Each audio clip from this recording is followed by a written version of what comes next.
I would like to introduce Professor Vangu. He's got a very extensive CV, so I will just summarize. Prof. Vangu. He's a Professor Vangu, thank you. Is a very respected nuclear medicine professor. He's actually a full professor of nuclear medicine and head of department at Charlotte Maxeke Hospital, as well as Baragwanath Hospital.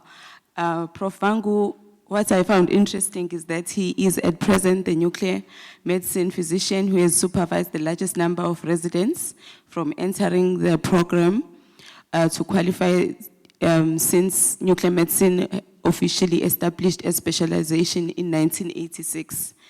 And he has been promoting nuclear medicine teaching and education in South Africa and the continent, and has received numerous awards locally and internationally, including the 2020 Gold Medal of the Faculty of Health Sciences at WITS. He has presented more than 100 abstracts and delivered numerous lectures. So thank you so much, Prof. Vangu, for joining us this morning. Thank you for your kindness when I'm trying to avoid the public. Thank you very much. Right. So this is a topic that may seem a bit controversial.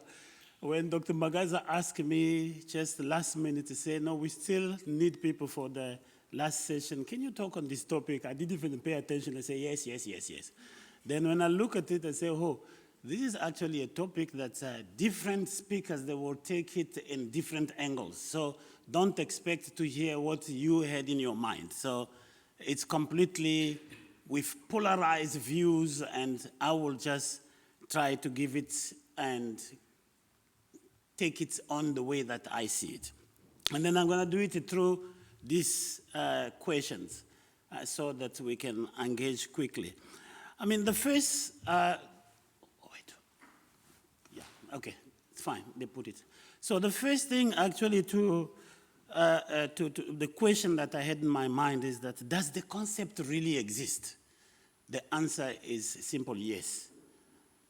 But when many people believe that it seems like a new concept, in fact, the phrase publish or perish was coined for the first time more than 9 decades ago by Archibald Coolidge, but it was in completely non-academic work.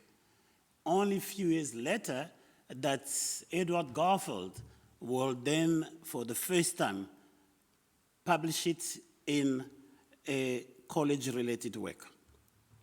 So everybody goes to Wikipedia today. Wikipedia defines it as an aphorism that describes the amount of pressure academics find themselves in their career to advance today.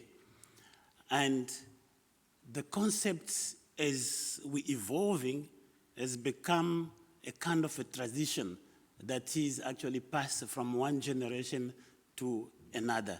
So why this is happening? What is the reason behind it? It seems like a cascade of events that they link one to each other. First, scholar, for them, publishing, it is one of the powerful ways to show that they have talent.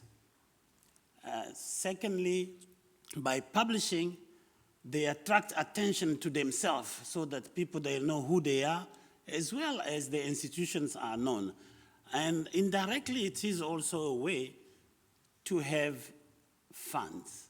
As we know, those who are linked to academic institutions, more you publish, even though there is a trickle of money that comes to you, but you see that the university actually benefits from your publication. I'm not going to go to the figures here. Mike, you'll tell me about it. So you publish a paper, a big paper, nice paper, let me just say it. The university may get, in the country, 400,000 rand for the paper that you publish. But at the end yourself, in your department, you'll have something like 16,000. Everything goes to the university. So it becomes actually a source of fund that you can use it to buy new softwares, you can buy small equipment so that you continue with your research. Unfortunately, something then has drifted. What's happened is that academic institutions now, they use the publication as a measure of competency. And they use it today to promote and to recruit staff. Is it a good thing to do so? By doing that, it increases the pressure to publish more. And by doing so, sometimes it's actually decrease the scholarship value. How? Simply because scholars, they are scrambling to publish and publish rather than putting enough time to design significant research. They just want to publish. And there is also a direct impact in what we call academic teaching. In fact, you can ask yourself, for those who really are at higher level in academic, how much time do I spend teaching undergraduate in my institution as compared to the time that I spend going abroad, presenting my publication, my paper in conferences. And so there is an impact. By doing so, then there is a conflict between, in the academic institution, those who focus only in research and publication and those who are taking all the time to take care of teaching and learning. There is sometimes a silent conflict, sometimes really an open conflict. Everything depends on who is your dean, who's your VC, and what they view, and things like that. So this actually brings the question that, do we do all this research and publication only to improve our own CVs? And then if that's so, we're going to see impact on things that you see on your right-hand side. When you look at the facts, they say it's by themselves. Only less than half of the 4,500 published papers have been cited within the 5 years of publication. And then worse, about 4 out of 10 are cited more than once. And what is even troublesome, you'll see that 1 in 4 citations, it is an internal cuisine. So we have to say now, do we publish more and more and more only to get credit for ourselves? So this will put people to start going into what people, some they call it corrupted publication, some they say it's unethical behavior. There are so many, and then you can read them. I'm going just to quote 2 here. The first one, that the so-called salami slicing. So what's happened? If somebody's got one nice research, but take the research, when it's finished and analyzed, they fragment it in too many pieces so that they can, from one research, so many papers will come out of it, rather than having a big, nice and impact paper. They put it so that they can have more publication. Unfortunately, the university says to you, every year we want to see 5 publications from you to advance. So people, they say, what do I do? And they fragment it. It's an ethical way. Another one is the duplication. It is a waste kind of unethical behavior. So you'll see people that they take the same work and they publish it somewhere else with a small variation, keyword is being changed here and there, or they just change a few authors. The one was first, now is the last, the one was, so they move them. Not very different from what we call, when we blame the politician, they say that they do a so-called musical chair so that they remain in power forever. So it's not really different from them.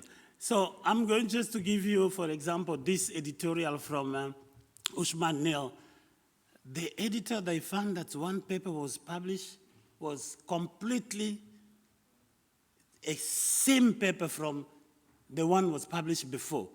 The only difference was the mere addition of 2 new authors, but the data, they remain exactly the same. So the question is, how on earth this can happen? How? And when they look at the date of submission acceptance, and publication. Clearly, the second paper was submitted to when the other been published already. So there was nothing new. And then we wonder, how can you publish the same data and just changing the name author without even the permission of the first journal, which should normally have the copyright of the first publication? So all these risks that can happen with publication, right? Now, the question is, what do we do? Despite of all this, please keep in mind that scientific work must be published. Must be published so that they can advance science. By doing so, it will make you as a researcher to start being known that you are an expert in your field, and it will help you to grow also in your career. But when you do the publication, you make sure that you publish well. To publish well, you have to be aware of some misconception about publications. There are plenty of them. We cannot discuss of them here. I selected only a few of them so that I wanted to run it through, particularly for the very young researcher here. But before I do that, I wanted to go quickly to that topic of impact factor and the relationship with the quality of paper. So generally, there is an assumption that a paper published in a high impact factor is a better paper than a paper published in a journal with low impact factor. Let us address this assumption now.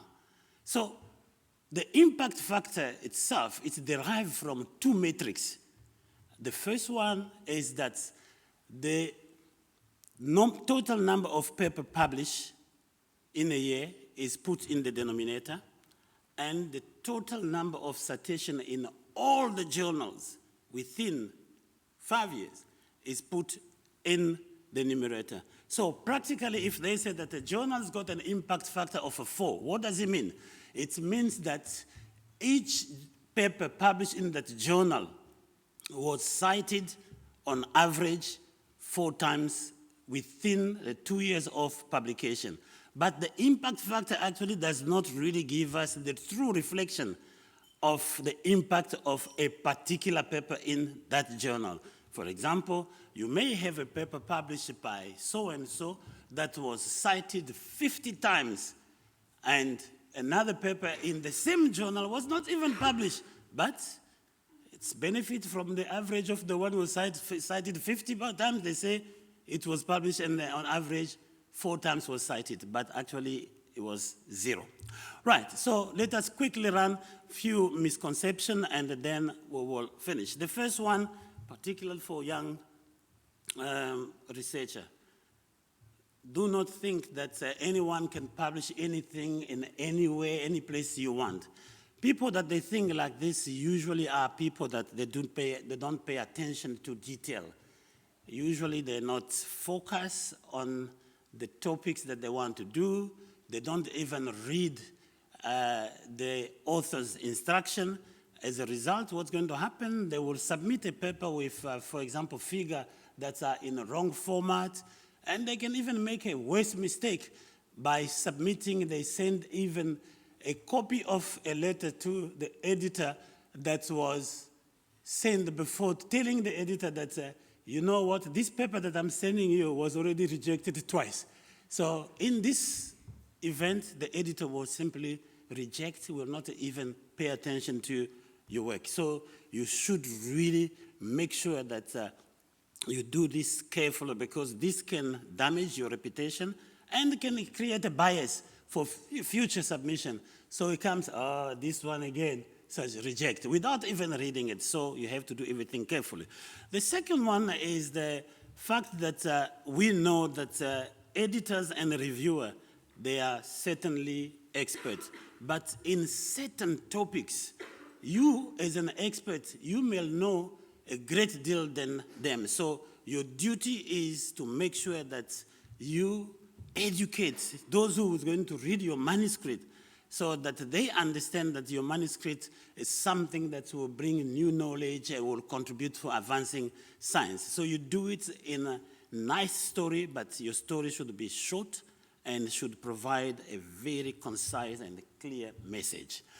So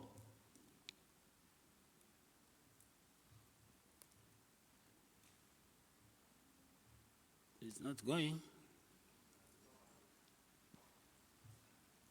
Yeah. Thank you. All right, so don't assume, this is one of the mistakes as well, that, editor and reviewer, they will read my manuscript. Most of them don't. They just read the name of the author and the affiliation. And then from that, they move to looking at the title, the abstract, and the cover letter. So what do you have to do when you submit? You make sure that you give a title that says the story that I was talking. It's a very short version of your story. The abstract, which is kind of a larger version of your story. And then the cover letter that gives you the essence of what you want to do. That's showing that you bring in an hypothesis of, or you're responding on a research question that would really add something in science. So most of the editors, because of the time constraint and how many manuscripts that they receive, so they're going to go straight and read your cover letter. It is like actually going to a movie trailer. So you make sure that you plant the seed of desire in the editor in your cover letter, so that as in the analogy of a movie trailer, after watching the trailer, they rush out to buy the ticket to go to the movie. So it means that your paper will be published. This is the one that is very important, the misconception that, they won't read my method and material. This is actually the sections that the reviewer, they pay careful attention. They want to make sure that the study, the method was well designed.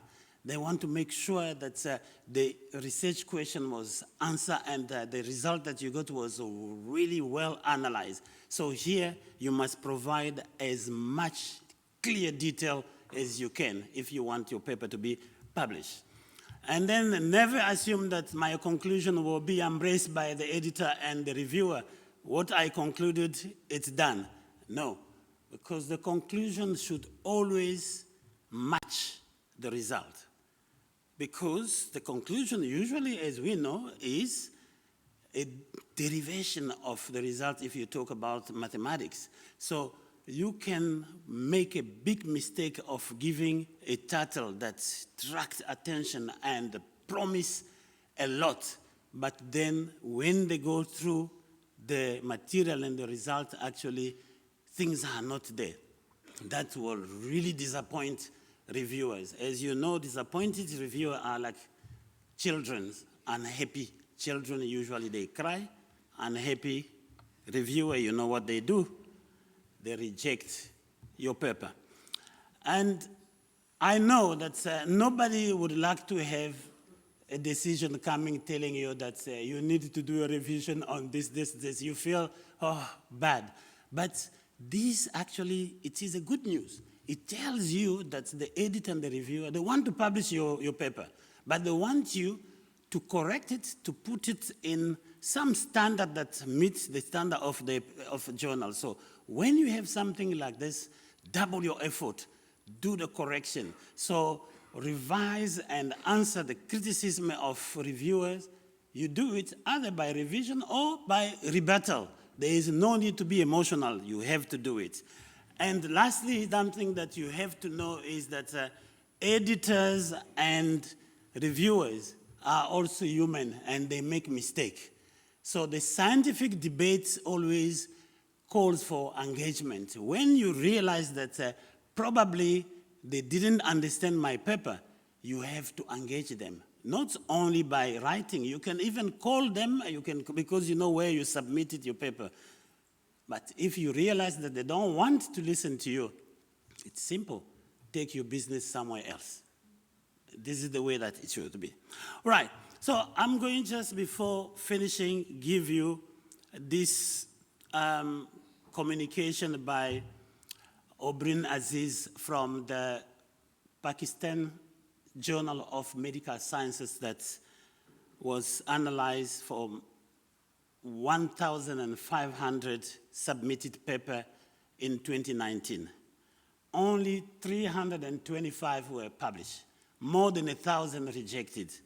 And this is the main reason why it was rejected. So if you are a younger researcher that you're starting to write, just this is actually summarize everything. This is the most, and then if you go to other journals, you'll see that the main reason is always this. As I say in the beginning, that this is a topic with polarized views. Many people, they say it a different way, but these are things for the upcoming generation. If you keep this in mind and you do it properly, you may start having maybe that you still need to review, but not having the so-called rejection.